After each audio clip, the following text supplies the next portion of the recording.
Well, hi, welcome to the KaiNexus Continuous Improvement Podcast. I'm Mark Graban, a Senior Advisor with KaiNexus. We're joined today by Cliona Archambeault. She is the Director of Process Improvement with one of our customers, UMass Memorial Health. So Cliona, thanks for joining us. How are you? Good. Thanks for having me, Mark. Yeah, well, sure thing. I'm glad you can. There's a lot to share and explore today about continuous improvement and your idea system and everything that you've been doing these recent years there at UMass Memorial Health. And then, to touch on how KaiNexus has supported you more recently. So, first off, Cliona, can you introduce yourself, tell the audience a little bit about your professional background and your path for how you came to start working at UMass Memorial Health? Sure. Yeah, I've been here at UMass Memorial Health for 6 years and started as a senior process improvement specialist, supporting mostly the peri-op areas in the OR, and became director of process improvement about a year and a half ago. And I manage a team of 12 black belts and master black belts. We are responsible for lean training, especially at the green and black belt level. We co-own the idea system here with our HR colleagues. And we support transformation, Lean Six Sigma projects for the system.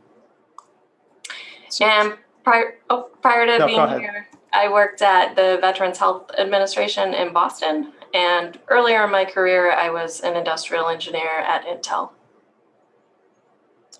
So there are, I'm biased as an industrial engineer myself, that there are transferable skills, both from industrial engineering backgrounds and from lean and related methodologies into healthcare, as you've seen now in a couple different places.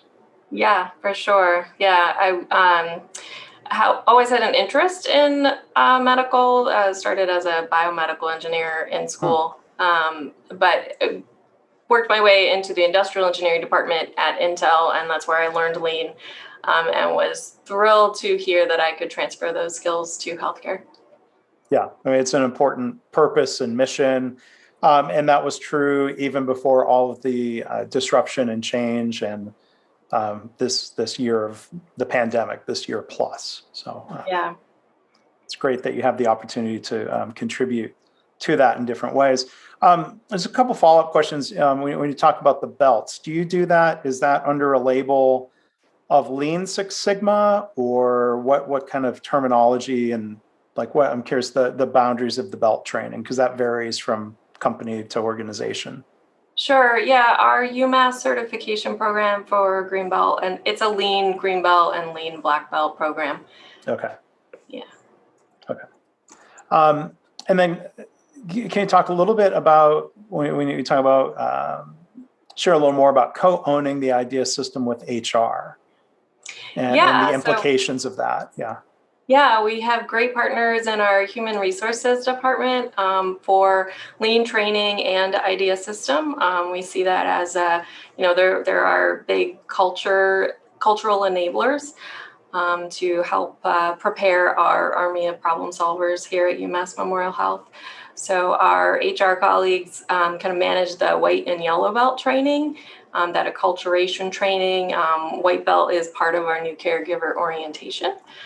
So we partner on the content design and back each other up as needed, but they own white and yellow and we own green and black. And then with the idea system, it's a co-ownership. So we're working hand in hand with our caregiver experience colleagues within our human resources department to support idea system generally in the way that we celebrate and recognize caregivers and their innovations. And in our innovation station deployment specifically. Yeah. And we recently at KaiNexus hosted a customer panel discussion that I moderated that included one of your HR colleagues there, Rob Pitney, shared some perspectives. And he's relatively new to the health system, he said, just 6 months. Yes, or so. Yeah. So it's been fun welcoming him into the team and helping to onboard him with our idea system. Yeah, and he's got a lot of enthusiasm for the approach from his background and previous experiences with lean and continuous improvement. There's one other follow-up question. It's great to hear that, this white belt training is part of the orientation for all new caregivers. How much time is spent on that as part of orientation? It's about a 3-hour training. And of course, prior to the pandemic, it was in person during that new caregiver orientation week. But we modified it last summer so that it can be delivered virtually. And we're actually doing it 3 times a week currently because we have a goal by the end of fiscal year 22 to have 100% of our caregivers. We started doing it as part of new caregiver orientation, I think about 3 years ago, but we do have a gap to catch up. Of existing employees who've been around before. Okay. So I'd love to hear more, maybe to bridge to the idea of the goal of having a culture of continuous improvement and engaging every caregiver in improvement. I know from your CEO, Dr. Eric Dixon, that he believes in that very strongly and passionately, as he's worked to build that culture through you and others. So how is that introduced? Maybe we'll frame it in terms of like new employees are coming in. How is continuous improvement and the idea system framed for them in terms of what it is and what the expectations are for them as a new caregiver? Yeah, so they hear about it coming in right away, even on day one, which isn't, white belt isn't actually in day one. It's a couple days later, but they hear about it right in day one from the leaders and the professionals teaching that class. We also teach standards of respect, which are 6 behaviors that our caregivers came up with over a couple of years. That sort of their behaviors that demonstrate respect, how our caregivers feel respected. So they're exposed to that during new caregiver orientation as well as white belt. And our white belt really centers around our idea system. We teach waste and value, and we teach true north and alignment. And then we go into the idea system, which at its root is A3 thinking. Our idea card is, what is the problem you're observing? Why is it happening? And what's your idea to solve it? And I love how, you focus on, it sounds like taking this principle of respect. In the lean methodology, Toyota has a phrase that, it's translated either to mean respect for people or respect for humanity. That might seem vague. So I love hearing about how it sounds like these specific behaviors are more detailed examples. And can you share an example of at least one that supports the idea of engaging people in improvement and how to do that successfully?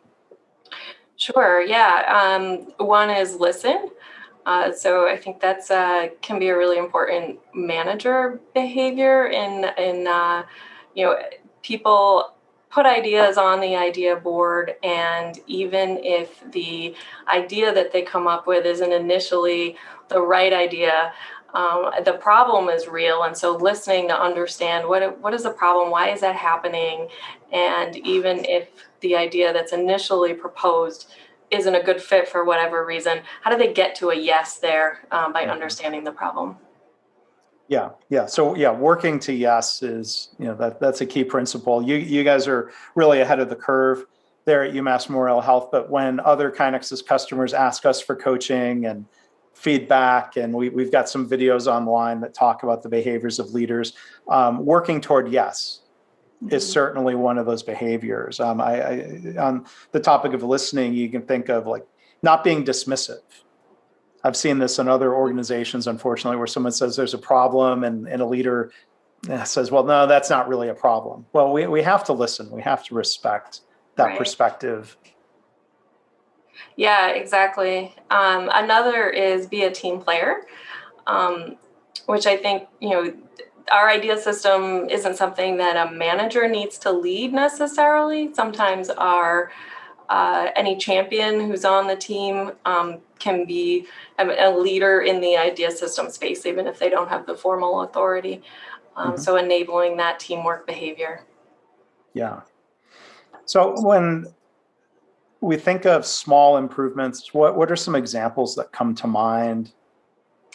Sure. Yeah. One of our clinics, the medical assistants were starting to help out with telehealth appointments, and they were doing that along with their other appointments. And so they found it to be a bit disruptive to their workflow to be helping with patients in clinic as well as preparing the telehealth patients.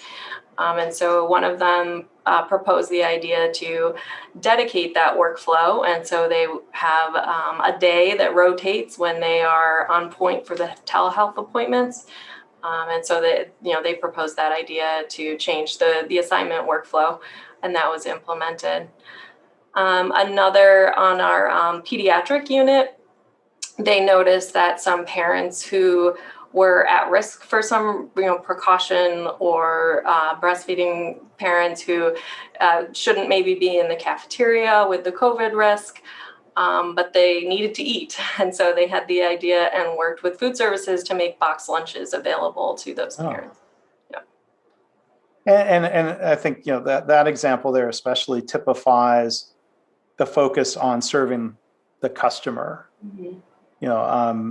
I love how there's this focus, and Rob mentioned this when we did the panel discussion on looking at a wide range of benefits and what might be surprising to some of not really focusing on cost savings, because that box lunch wasn't aimed to save money. It was to provide a better experience for visitors to the hospital, right? That's right. Yeah. Yeah, and a lot of the ideas are focused on making the work life better too. Mm-hmm. So another, like many companies, a lot of our teams have been working remote, and some of them will continue to work remote or run trials for that. So another idea that came from a remote-based team is to update their new employee kind of hiring standard work for their department to include tips for managers and the new employee on how to work effectively remotely. Mm-hmm.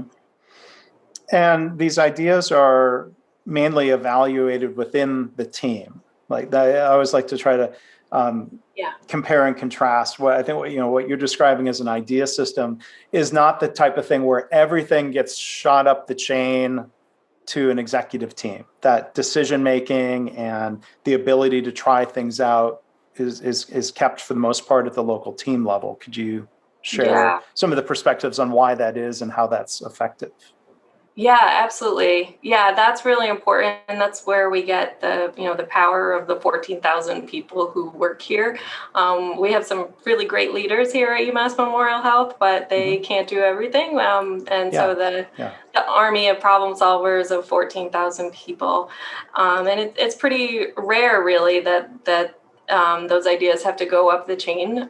We really try to make it be something that they can do on their own, get them connected to the right resources if needed to remove barriers, but enable the teams to solve their own problems. Mm-hmm. And when you talk about identifying small problems or small solutions, you mentioned earlier the A3 thought process or the A3 format. Is that idea card, and we'll talk about more electronic stuff in a minute, but when that paper card, do you think of that as a mini A3, or how do you frame that? Yeah, we do think about it as a mini A3 conceptually. We don't call it that. We just call it an idea card. But it is A3 thinking, and we reference that in the white belt, and especially in later trainings when we're sort of making that connection that it's A3 thinking, even though it's just an idea card. Yeah. Yeah. I mean, either way, it's that structure of, if you use terminology around plan, do, study, adjust, or plan, do, check, act, or whatever kind of iterative test of change type thought process, that's a big part of it, right? Yes, for sure. And that's been one of the best features of Innovation Station is the ability to complete an idea and then schedule a reminder for we need to check in on this idea and see how it's working. Yeah, I mean, so you talk about those reminders, and maybe let's talk a little bit then about the use of the KaiNexus system, and then we'll come back and before wrapping up, hear more about how COVID affected your improvement work. I think these issues are probably connected. So let me go back and ask it, I guess, in the other order there. Kind of walk us through COVID times. You've got cards. Before that, you've got cards. You have physical boards. Yeah. What played out last year? Well, most of those cards and physical boards, the practice of huddling around them or of putting cards up really became very difficult, and in most cases, I think stopped. There may be some teams that were able to continue in person, but between the distance restrictions and just the busyness and the stress for our clinical caregivers who might have met in person, and then our other caregivers who were working from home, obviously they weren't able to huddle around the whiteboard in the office. So that discipline that those huddles halted in many cases. The innovation didn't halt, and our caregivers did some amazing things in terms of innovation and coming up with ideas to meet the challenge. But getting them captured in the idea system, we had some teams, a lot of teams actually, who experimented with different ways to do remote idea systems. We had many Trello boards across the organization, Google Docs and spreadsheets shared through Zoom or WebEx. So lots of teams moved in that direction. We had a small handful of teams, I think, pre-COVID that were doing some of that work virtually. But during COVID, many teams started experimenting with that. And then the decision was made to look at and then become a KaiNexus customer. And that rollout began very early this year, 2021, correct? Correct, yes. We launched with some pilot teams in late January. And I think in the panel discussion we did earlier, Rob said that I think some of that rollout, it's a little bit more than halfway in terms of how many caregivers in the organization have access to the system yet. Yeah, about halfway, yes. We have our academic medical center goes live on June 1st. So that'll be the majority and the rest of our caregivers to go live. Mm-hmm. Yeah.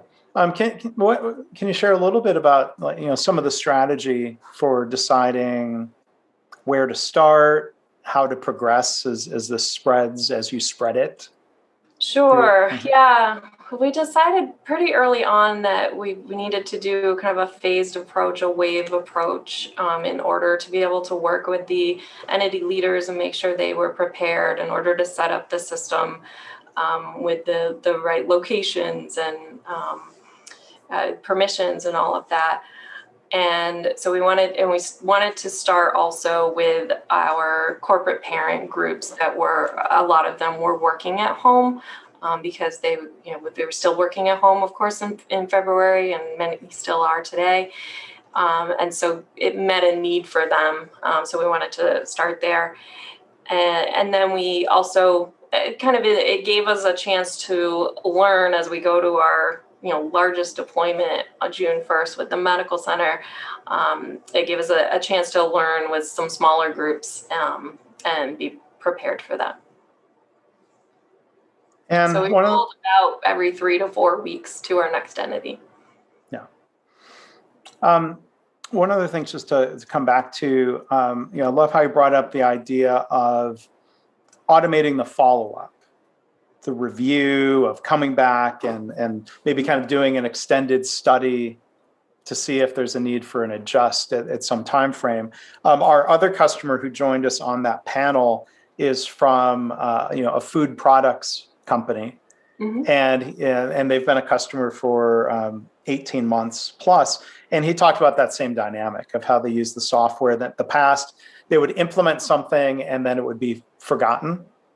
And I think there's a really helpful discipline of having something remind you to come back and take a look. And the one thing that comes to mind is I think you can automate some of that administrative work. Like computer systems are great at setting a clock, and 6 months later, it will notify you. But the software, it doesn't automate problem solving. It's. I want to hear your thoughts on how it's a communication platform very specific to something like an idea system or innovation station, as you call it. Can you share a little more about that? Sure. Yeah, when we were building our version of KaiNexus with Cade and Taylor, it was important to us that we mimicked as much as possible what our current idea system was. And the card is the card and innovation station, and the board is very similar too, so that it felt familiar to people, and it was, and more importantly, like it is our idea system. But it has those, like that level up with the, it has the reminder afterwards for PDSA. It has task tracking and reminders associated with that.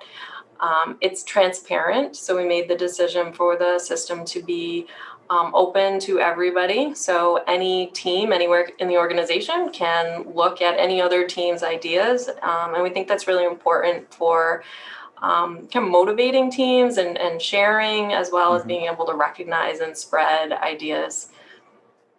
Yeah, you've got this opportunity across multiple sites, across units, to look and see what other people are doing. How do you talk through with people the idea of like taking an idea that worked someplace else, and what would you suggest somebody do with that if they see something that catches their interest? Yeah, so we've been talking a little bit. I think we're still working on that in terms of the technology piece of it. But we encourage people to steal with pride in terms of if there's an idea that has worked for a similar team, to understand what about it made it work and think through how it can work in your setting. And to, it's an opportunity to get the advantages that they have in a much accelerated time frame because they've done some of the work in terms of figuring out how to do it. So what I've seen in other organizations is, there's room for balance of, there's an opportunity to learn from others. And sometimes, like you said, steal with pride. Some say, like Norman Bodak, who trained me on Kaizen, would talk about, stealing shamelessly. That's okay within an organization like that. But at the same time, like when we see what somebody else has implemented, that might also spark us to further refine That's right. what was done. That we don't have to just copy paste. We can copy and improve, or be inspired and say, well, that might not work here, but that really gets us thinking, we've got that same problem. We want to try something else. Those are some of the connections that you can really start seeing in an organization as big as UMass. Yeah, for sure. Yeah, we're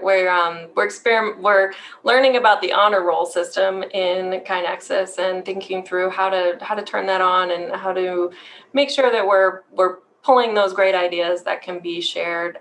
People can go out and look, but then how do we also kind of highlight ones and recognize teams?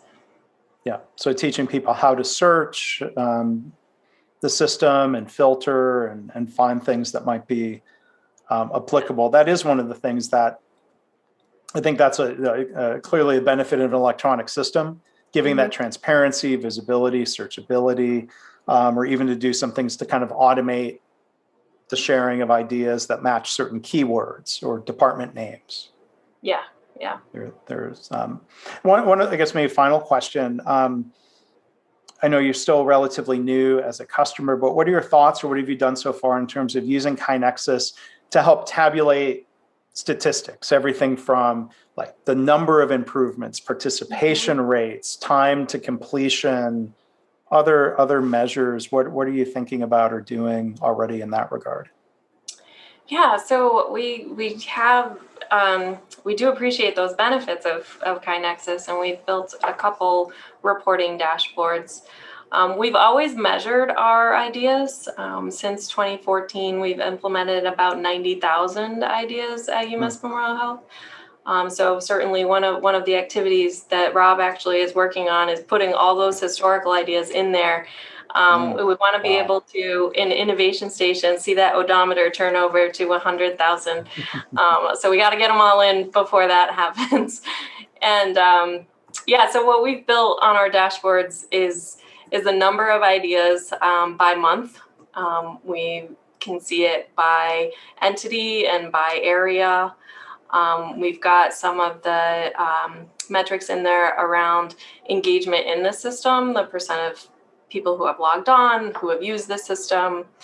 I like the participation donut in particular, because even for caregivers who haven't logged on, of course, we encourage everybody to log on, and everybody has an account and they can log on and see everything. But even if they don't, if they're participating in the idea system from the perspective of they're a contributor to an idea, they own an idea, and someone else scribed it for them, perhaps, they will still show up in the participation. So we like that metric. We are also doing adoption scorecards specific to the deployment, where we're looking at is everyone assigned to the team, right? Does everyone have a team?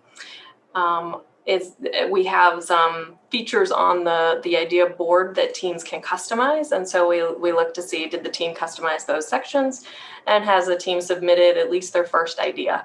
And so that gives us kind of a checkbox, a checklist for every team. And we send a roll up to the leaders so that they can help encourage their managers and their teams to participate. Well, it's exciting to hear about the progress. You have such an improvement history that does sound like a daunting task of getting that history put into the system, but I think that creates a number of benefits to do that.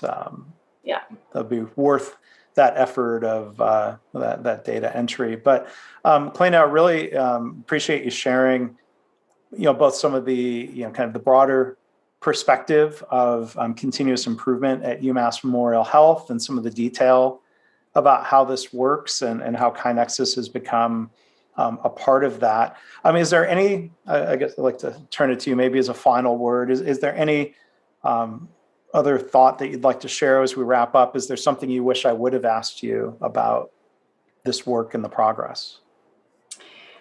Oh gosh. So I would say that our leadership has really been very important in the deployment and in the idea system in general. So our executive leaders have done a great job of sharing the vision and explaining that this is how our idea system will be moving forward, and setting those expectations in a very positive and exciting way. So we're grateful for that as the people deploying the system, and it makes a big difference in terms of the culture as well. So that's it. We've been grateful to KaiNexus's customer service and partnership with us in this deployment as well. That's great to hear. We have a great team here at KaiNexus, and I'm really personally very happy that you've all become a customer of KaiNexus. I really appreciate what UMass Memorial Health has been doing here in recent years. So again, our guest has been Cliona Archambeault. She is the Director of Process Improvement at UMass Memorial Health. Cliona, thanks again. Thanks so much for joining us today.